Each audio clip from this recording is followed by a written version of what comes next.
So I figured I would make a short little video here just comparing the differences between the woodbox comptometer, the Model A comptometer, and the Model B comptometer.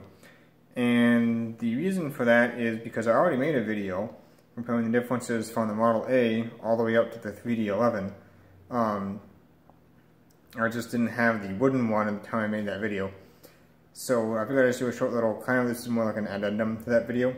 Adding in the woodbox comptometer to the beginning of the train, since I kind of already did the train from Model A on up.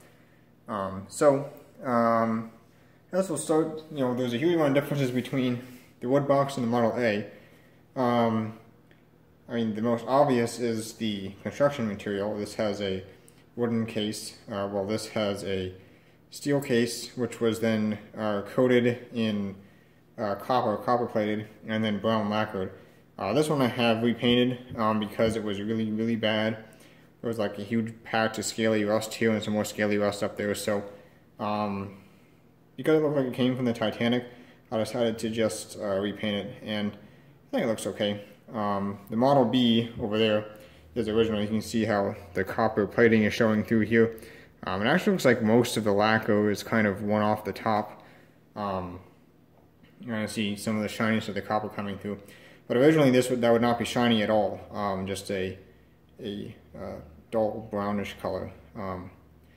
Not quite this color, but yeah. Anyway, so aside from the construction material, and of course the key stems are different too. These are celluloid with a metal ring around them, while these are composition, some kind of plastic. I don't know exactly what kind of plastic it is, but it almost looks like, when you look at it real close, it almost looks like little grains kind of compressed together to make those. Of course, this one has a steel cover over the register. This one originally was glass. I just got a piece of plexiglass in there now till I come up with a better idea of what to put in there. And of course, the Model B and up use a back to steel, and of course, those then are copper plated. As far as from an operational standpoint, this one you can only push one key at a time, whereas from the Model A and up you can push multiple keys at a time. And the reason for that is the way that the carries work on here. So as soon as the number clicks over from 0 to 9, or from 9 to 0 rather, and a carry happens immediately. There's a little snail cam on the inside of the wheel there, and as soon as that, basically as the wheel rotates around, it's building up tension. There's a cam follower that goes on that cam, and as the snail spirals up, it's pushing that follower out against the spring, and then as soon as it falls off the edge of the snail cam, a ratchet pushes the next position, or the next digit one position forward. Which means that if you were to push two keys at a time, and a carry happened to happen while you were pushing those keys, like from this column to this column, then the carry, the drive from that carry, will be having the same time as the drive from this key. So basically you lose the carry, because basically this is driving at the same time that is driving. There's no extra drive from the carry to move it one extra position forward, so you basically lose that carry if you push two keys at a time. On this one, the carry mechanism is really different. Like I said, this one has that snail cam, and the cam follower rides on that, and then once it drops off the edge of the snail cam, there's a ratchet that pushes the next position one position forward. On this one, there is, underneath the register, there's another set of wheels, and those wheels have a coil spring on the inside of them, and as the digit wheel rotates around, it's putting up tension in that coil spring. Now the other end of that coil spring is attached to a kind of, I don't know how to describe it, but basically like a double ramp type thing. It's kind of a piece that has kind of like two ramps on the outside of it, kind of like a ramp going like that and then a ramp going like that. And that is caught by latches that hold that against the spring tension. Now as soon as the wheel passes from 9 to 0, there's a trip that releases one of those catches, and that allows that double ramp piece to rotate from the spring tension, and those ramps then kind of affect the carry into the next column. I'm trying to remember exactly what they act against. It's been a while since I worked on that. Basically, the ramps there, I think those ramps directly act on a ratchet that ratchets the next position one position forward. Unless the key in the next column is pushed down, which blocks the carry from happening.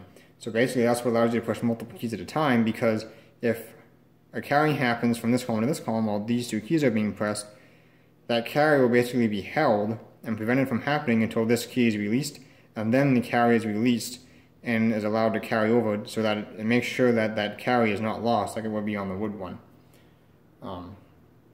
So another major difference is the wooden comptometer drives on key down. So for example, if I push this key, you'll see that as soon as I get to the bottom, my number is already registered here, and then the return stroke does nothing.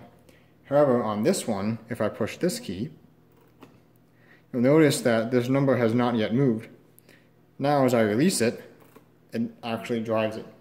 I'm not sure if they did that because of the way they redesigned the carriers, or why exactly that was done that way. Not too sure, but that's another operational difference. Another difference you can see is that I'm not sure if you can really see from here, but the key stems actually have springs on them down here. This is a spring right here.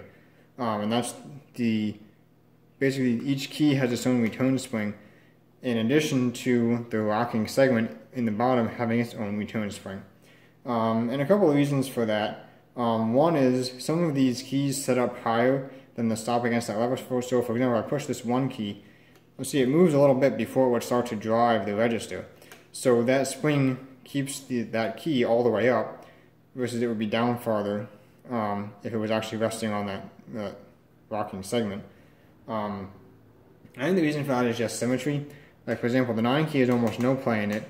The 8 key has a little bit, and then you kind of get more as you go down. And if they just let these all rest on the lever, you'd have a more steep drop off, which again, is not really an operational issue, but I guess they just wanted it to be that way for cosmetics. Same idea here. You can see that these keys have, actually these ones have less play in them than these ones do, I think. Maybe they're the same. But anyway, the same idea here. Now, these do not have springs on the key stems up here. Instead, all the way down on the bottom of the machine, there is a kind of like a triangular locking segment where the key goes at the point of the triangle, and then the other two back points of the triangle are pivot points, so that when you push the key down, that whole segment kind of rocks like that, and then there's a spring on that pushes that up. So that's another difference there. Another difference is the carry inhibits. So that's these guys here. And on the Model A, it's these guys here. So basically what those do is if you're doing a subtraction, you can hold those in, and it will prevent a carry from going from one column to the next, which is useful because for subtraction you do complements. So if you didn't have that, say you wanted to subtract 3 from here, you would push 2 on the small digits, but if you didn't have that carry inhibit, you have to push all the small zeros and the small 2. But if you hold this in, then you can just push the small 2 and it will subtract 3 without you having to enter all of these. And of course the implementation of those is different on the inside too, because the carry mechanism is different. On these ones, basically it holds that ratchet up to prevent it from driving forward.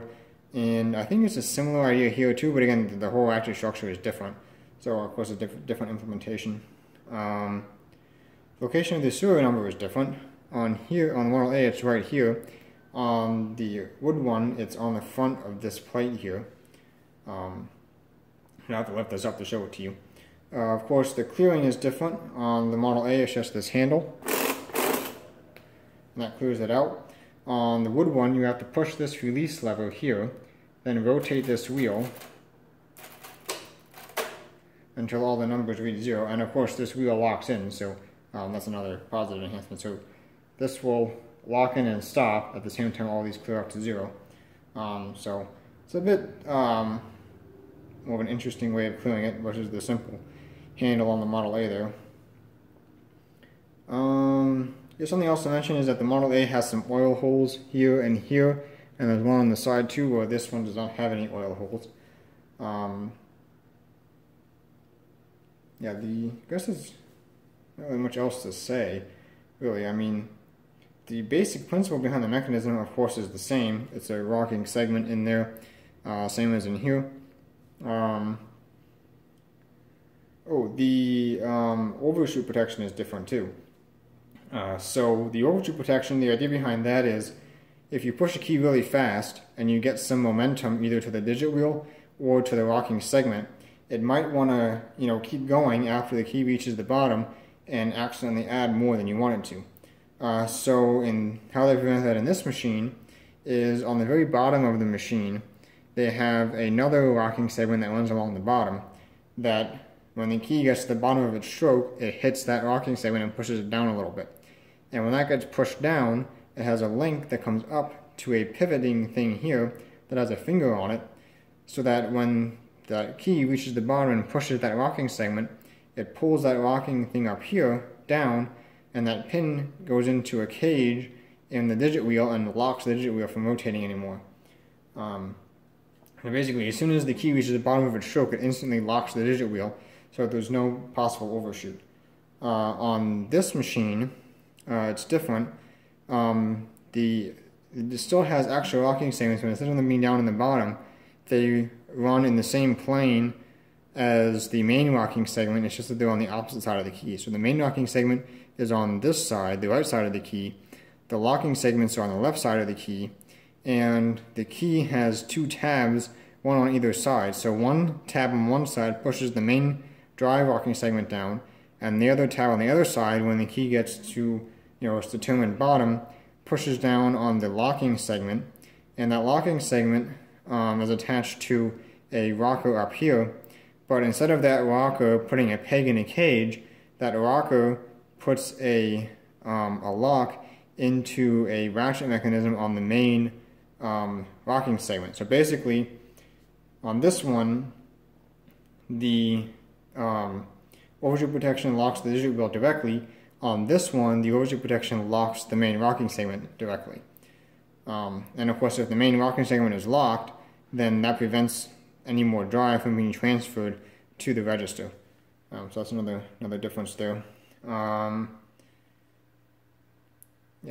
think that's all I really want to say about it. There's a lot of differences. Whereas I guess you could also mention that this has a one-piece top cover, while this has a multi-piece top cover, but well, that's kind of obvious from looking at it. But so then the Model A to the Model B, main differences there would be, there's not a whole lot. Of course, they changed the register cover from what would have been glass originally to this metal one, which they used from then on up until the Model M. They changed the carry inhibit. So on this one, there are these things you push in here.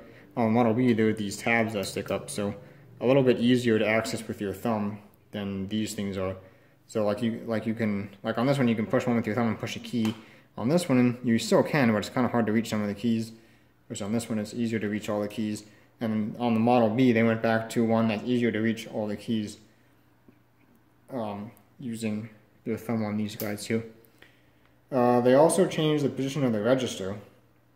On these two, it's pretty similar. Maybe it's a little bit higher on this one. Something else I forgot to mention too. The register material, digital material, on this one is either chrome or nickel plated, but it's real shiny with black digits. They're all metal wheels. On this one, they're plastic wheels, and of course they change color for different columns. So for example, the white columns have yellow wheels, while the black columns have green wheels. It's just easier to differentiate when you're reading the register. On this one, they're all the same color. And interestingly enough, on this one, they're also all the same color. I don't know why they went to different colors here and then went back to the same color here. But the Model B and the Model C, they're all the same color. And then on the C Lite, they went back to different colored digits. the actual wheels are all black, but on the Model C they have white and yellow digits. Yeah, so on the Model B they actually raised the register up a little bit. So the bottom part I think is pretty much the same. The register drive and the carriers and everything I think are pretty much the same. But they added in a set of intermediate gears and then the register wheels on top of those. So basically where you see the digits on the Model A, those wheels still exist in the Model B, but they just have a gear on top of them that transfers drive up to the set of register wheels on top. So basically they just added 2 sets of gears per column, one intermediate gear, and then of course the register wheel itself has a gear on it to drive it. And of course they changed the decimal pointers from these older style, these big finger things, which they use the same thing here and here, and then they changed to this style here. The serial number is in the same place from the A to the B. It's right here on top of the register. So if you can, oh, I got stuck. I have to oil that. But you can really see it's right in there. Of course, the clearing is the same between these two, same style. As I mentioned how it works, on this one, each wheel on the inside of the wheel has a ratchet, and then there's a shaft. The shaft that runs through here has pins on it, 1 pin per wheel. Now when you're normally driving the wheels using the keys, that ratchet just clicks over the pin on the shaft. However, once you clear it, then you rotate the whole shaft. Those pins grab on those ratchets and pull all the wheels to 0. On this one, basically what happens is the handle is attached to a shaft that runs across here, and that shaft has, you're gonna say it has a funny type cam on it. Basically it has multiple lumps on the cam, and then each rocking segment has a roller on it that those lumps roll over. So basically, for each lump adds 1 to the register. So every time one of those lumps rolls over a roller on the rocking segment, it pushes the rocking segment down far enough to add 1 to that position on the register.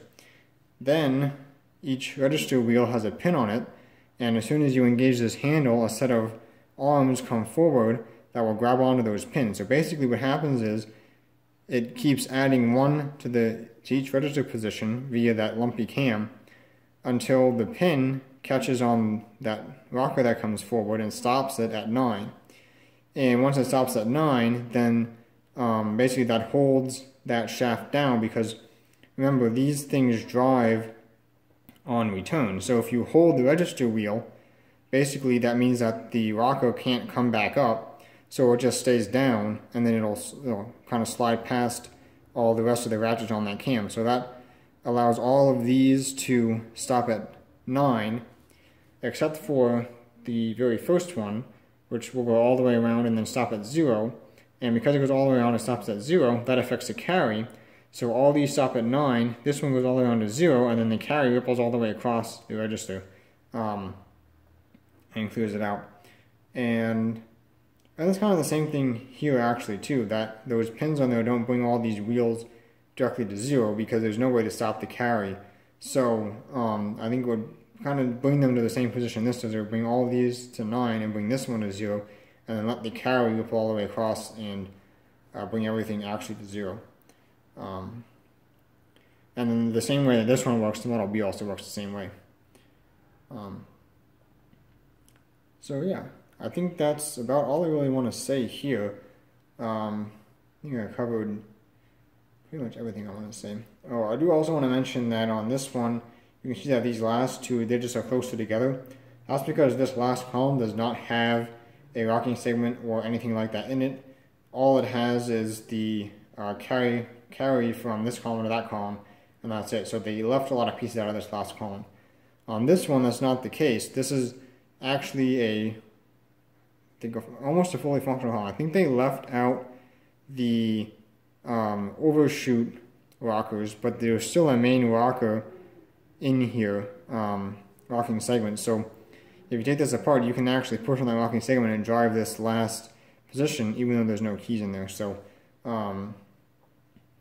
yeah, this column, basically there's a super simplified version, whereas this column is not quite as simplified as of a version.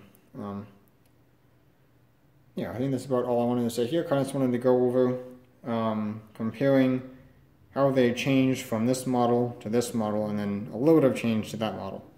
And then if you want to see how it progressed up through all the other models, you can go check out my video on the evolution of the comptometers, because that's where I went from the Model A all the way up to the end with the Model 3D11. Yeah, definitely kind of cool to have all these machines and take a look at the differences in between them, differences in using them and everything. I think the key stroke on here is a little bit heavier than the key stroke on here, but I don't think it's super noticeable. But yeah, so I think that's about it. I hope you enjoyed this video, and thank you for watching.